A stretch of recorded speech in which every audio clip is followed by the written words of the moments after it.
গতকাল আর আজকে দেখছি তার সেই ছবিটা বাংলাদেশের বিশেষ একটা দলের সদস্যরা ফেসবুকে প্রচার করে গোটা দেশ গরম করে দিয়েছে।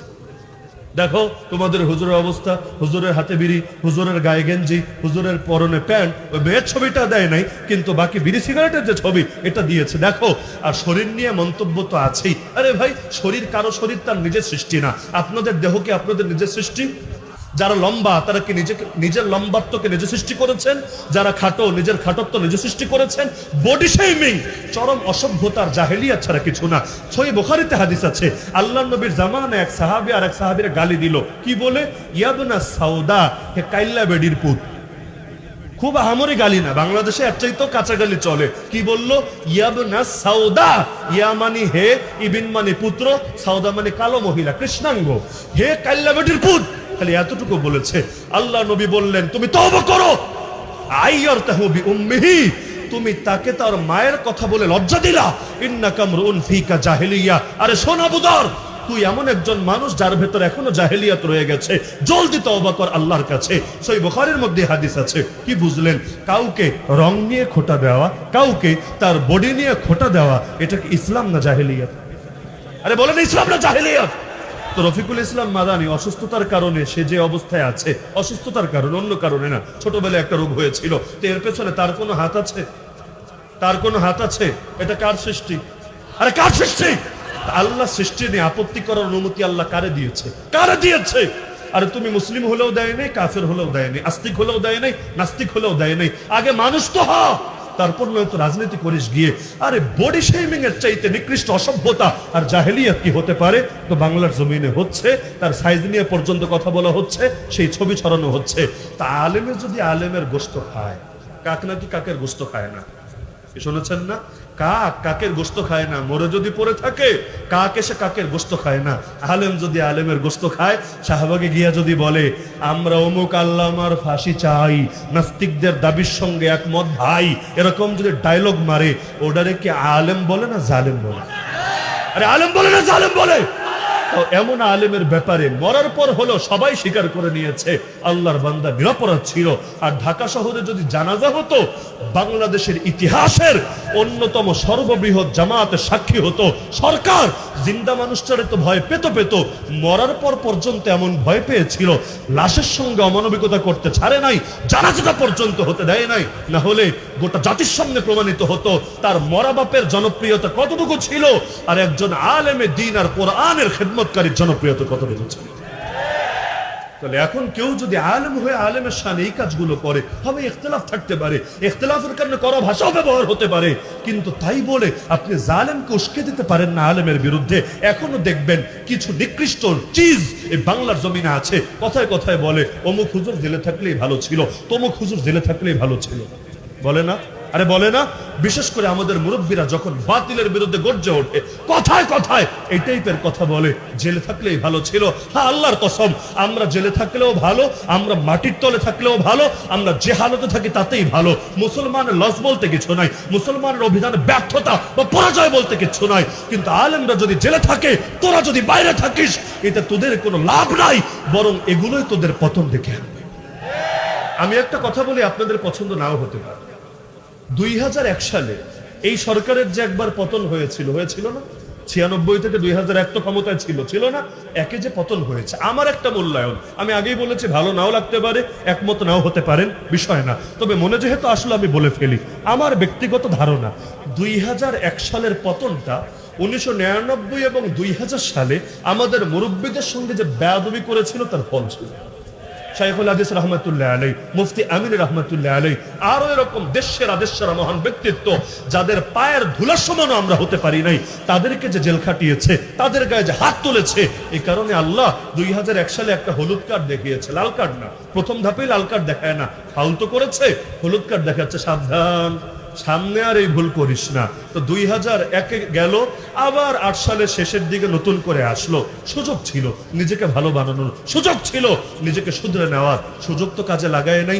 এসেই মুফতি আমিনের গৃহবন্দী করলো 12-12-12, মানে 2012 সালের 12 নম্বর মাসের 12 তারিখ আল্লাহর বান্দা সেই গৃহবন্দী অবস্থায় পৃথিবী থেকে শেষ নিঃশ্বাস ত্যাগ করলো। অনেকে আশঙ্কা ব্যক্ত করে মরে নাই, বরং মারা হয়েছিল।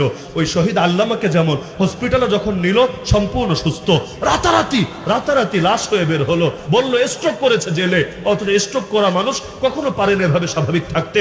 আরে কায়েদে মিল্লাত আল্লামা জুনায়েদ বাবুনগরী, তার ব্যাপারে তো মামুনুল হক হাফিজাহুল্লাহ এখন প্রকাশ্যে বলেছেন, আমরা জেলার ভেতর থেকে এই কথা আলোচনা করছিলাম, মৃত্যু মোটেও স্বাভাবিক মনে হয় না আমাদের কাছে, বরঞ্চ করোনার ভ্যাকসিনের সঙ্গে তার ভেতরে স্লো পয়জন ঢুকিয়ে দিয়েছে।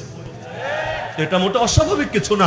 আমার নবীকেই যদি বিষ খাওয়ানো হতে পারে, ইহুদিরা যদি এই কাজ করতে পারে, এই যুগে তো এটা আল্লাহ রাসূলের ওয়ারিসের শানে অবশ্যই করতে পারে। তো যে প্রসঙ্গে বলছিলাম যে 2001-এ আল্লাহ হলুদ কার্ড দেখালেন, কিন্তু 2021-এ এসে আবারও শয়তানি করলো। 13তেই শুরু করেছে, বসে আর থাকে নাই। লেকিন 21 সালে এসে এমন জুলুম করেছে, ব্রিটিশ শাসনের পর এত বেশি জুলুম একসঙ্গে এত আলেম ওলামার উপর কেউ করে না, কোনো কালে করে নাই। ব্রিটিশ আমলে ব্রিটিশরা করেছে, কিন্তু এরপর একসঙ্গে এত আলেম কে বাকি ছিল রে ভাই? মাঠে ময়দানে যারা পরিচিত, অসুস্থ বলেন, দুর্বল বলেন, অসহায় বলেন, এই যে আজকের মাহফিলের প্রধান অতিথি আল্লামা জুনায়েদ আল হাবিব সাহেব, নিজের চোখে দেখেছি 3 জন মিলে উঠানো লাগতো, 3 জন মিলে। আমার মাঝে মধ্যে চোখে পানি আসতো, তিনি কি আদৌ কোনোদিন সুস্থ হবেন? কোনোদিন কি আর বয়ান করতে পারবেন? আলহামদুলিল্লাহ, আল্লাহ তাদের ভেতরে এমন এক রুহানি শক্তি দিয়েছেন। আমি মনে করি এগুলো শরীরের শক্তি না, শরীরে কিছু নাই, এক রুহানি শক্তি দিয়েছেন, যে আল্লাহ তাআলার কুদরতে আবার উঠে দাঁড়িয়েছেন। মামুনুল হক সাহেব যে অবস্থায় পৌঁছেছিলেন, হুইল চেয়ারে করে নেওয়া লাগতো, দেখেন নাই, ক্রাচে ভর করে চলা লাগতো। অনেকে ভেবেছে আর কে কোনোদিন স্বাভাবিক হবে? আলহামদুলিল্লাহ, সারা দেশে সফর করছে। এটাও আমি মনে করি শরীরের শক্তি না, ইমানের শক্তি। এই জসিমউদ্দিন রহমানী সাহেব কারাগারের মধ্যে অজ্ঞান হয়ে পড়ে থেকেছে, অজ্ঞান হয়ে। কেন? পুরো ব্লকে একাকে রেখেছে, একা, 7টা রুম, আর ওই পাশে হলো একদম গ্রিল দিয়ে তালা মারা, কোনো খাদেমও না, কোনো মানুষ না, একা একা রেখে দিয়েছিল। একজন মানুষ একা কয়দিন থাকতে পারে? কত দিন কাটাতে পারে? বছরের পর বছর থাকতে থাকতে একদিন অজ্ঞান হয়ে পড়ে থাকলো। ওরা এসে দেখে ভেবেছিল মরা, পরে দেখে না মরা না, জিন্দা আছে, স্ট্রোক করেছে। এরপর তার খেদমতে কিছু মানুষ দিয়েছিল, তো হুজুরদের দিত না। এই জাতীয় মামলার আসামি কাউরে দিত না, চোর বাটপার এগুলোরে দিত। আল্লাহর কি কুদরত, চোর বাটপার যেত সোহবতে, চোর বাটপার হয়ে জেল থেকে বের হতো পাক্কা ইমানদারের মুজাহিদ হয়ে। আল্লাহরই আজীব কারিশমা। আবরার ফাহাদকে খুন করেছিল যারা, যদি কেউ কোনোদিন কাশিমপুরে খোঁজ লাগাতে পারেন, খোঁজ লাগিয়ে দেখেন, এদের কয়েকজন আলহামদুলিল্লাহ এখন কয়েক পাড়ার হাফেজও হয়ে গেছে। দেখলে মানুষ বলবে মনে হয় মাদ্রাসার ছাত্র কিনা, আরে আল্লাহ ওয়ালা কিনা। অথচ এরাই 2 দিন আগে আবরার ফাহাদকে খুন করেছে, পিটিয়ে পিটিয়ে হত্যা করেছে। কিসের বরকত? আলহামদুলিল্লাহ, আলেম ওলামা কোনো জায়গায় বসে থাকে না। জেলে গেলে জেলখানাই হয় মাদ্রাসা, জেলে গেলে জেলখানাই হয় খানকা, যেখানে বসে সেটাই দ্বীনের মারকাজ। আলহামদুলিল্লাহ, দ্বীনের কথা 1 সেকেন্ডের জন্য থেমে থাকে। তো বলছিলাম যে নবী এসেছেন হক জিন্দা করতে, না হক বাতিল মিশিয়ে জগা খিচুড়ি বাগাতে? ওই যে ঘটনা বলছিলাম, এটা বলে আলোচনা শেষ করে দিচ্ছি, কারণ আরো অনেক মেহমান বাকি আছেন।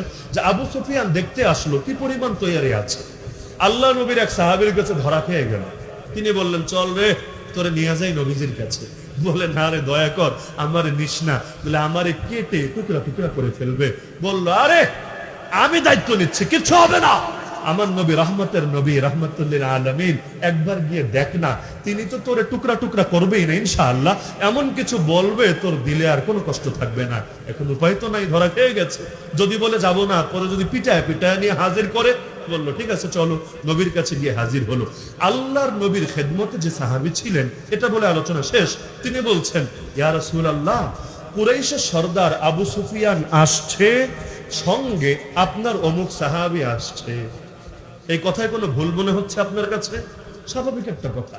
আবু সুফিয়ান আসছে, সঙ্গে অমুক সাহাবী আসছে, বাহ্য দৃষ্টিতে কোনো ভুল নাই। তারাকান্দারে এত হাজার হাজার হাজার মুসলমান, কারো চোখে ভুল নাই। নবী বলেন, খবরদার, দ্বিতীয়বার কখনো এভাবে বলবো না। সেই সাহাবীও চমকে উঠলেন, হায় আল্লাহ, কি ভুল করলাম আমি।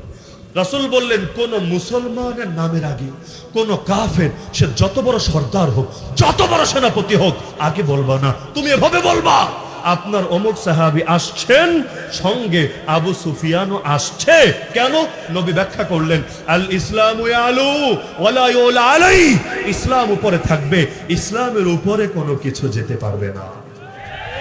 তাহলে কি বুঝলেন? ইসলাম এসেছে রাজত্ব করার জন্য না নিচে পিষ্ট হওয়ার জন্য? তাহলে বাংলার জমিনে সবই তো হলো, খালি ইসলামের রাজত্ব কায়েম করাটাই বাকি থাকলো। এই দেশে নাস্তিকও গলা ফাটিয়ে কথা বলে, সেকুলারও তার স্বপ্নের কথা প্রকাশ করে, আর আলেম ওলামা কোরআন সুন্নাহর কথা বলতে গেলেও তাদের হাতে হাত করা লাগে। এর চাইতে বড় আফসোসের বিষয় কি হতে পারে?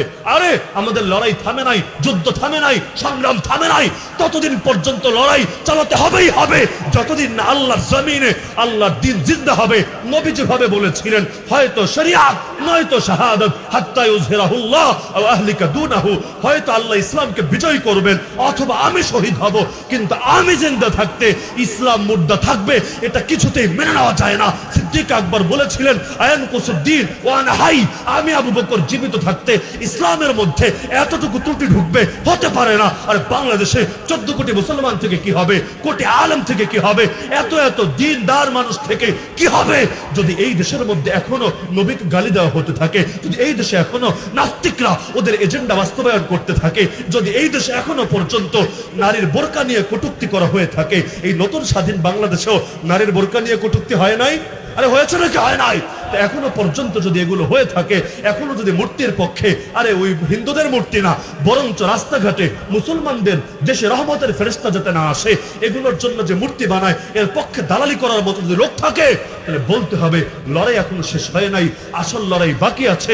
যতদিন পর্যন্ত ইসলাম জিন্দা না হবে, ততদিন পর্যন্ত লড়াই চলবেই চলবে, চলবেই চলবে, চলবেই চলবে।